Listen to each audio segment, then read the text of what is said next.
asalaamaaleykum mbokki internet ñu sant leen gërëm leen bu baax a baax ci ànd bi ngeen ànd ak seen bi Makane bi TV tey la talaata fanweeri fan ak benn ci weeru janvier 2024 dal leen ak jàmm seen résumé d'actu doore ko corruption bi nga xamante ni fii ci biir Sénégal mën nañ ne amul fi benn tànk ginnaaw waaye tànk kanam rek la fi am ndax deltuwul ginnaaw benn yoon ndax day gën a avancé buñ sukkandikoo ci benn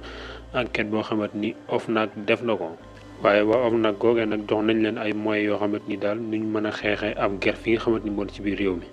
ca xaar yàlla ab taax mu mag a mag daal moo fa daal di daanu ba yëbbu fa ay bakkan yu baree baree bari ba ñu bari tamit am ci ay gaañu gaañu yu métti métti.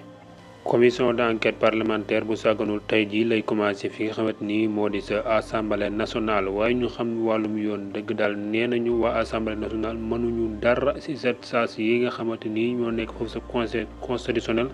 ak dogal bi nga xamante ni jël nañu ko xajam gu mag a mag nag moo ci am nag ndax nag PDS googee am nañu farak Amadou Ba far biit PDS am na ñoo xamante ni Amadou Ba lañ faral ba tey contrecarré nee daal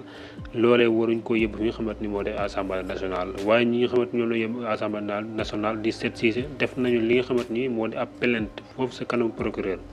Amadou Ba ginnaaw bi nga xamante ni dem na tukkum nemmeeku foofu si Darou Moussi diggée ne daal dinañ moderniser li nga xamante ni moo di këru diine yi waaye moom it digg googee nag waxut bu nekkee président lay doon wala si jamono bi muy nekk premier ministre nii. Bassirou Diomaye Faye ak ñi nga xamante ni ñoom la àndal ñoo demoon seeti ki nga xamante ni moo di Bougane Gueye toog ak moom pour kobas ko mu daal di ñëw fi nga xamante ni moo di seen lang gi ñoom ñooñee di coalition Diomaye 2024. waaye ki nga xamante ni moo di Bougane nag nee na daal fii ki fan yi néew ci kanam incha allah dina def benn déclaration wax fan la féetee ci Bassirou moomee la ñuy des nag ak ñeneen ñoo xamante ni ñoom it coalition Diomaye 2024 la ñu démb doon nañ def benn daje bu mag boo xamante ni daal dañuy tënk sart yi nga xamante ni mooy doxal li nga xamante ni moo di coalition boobu.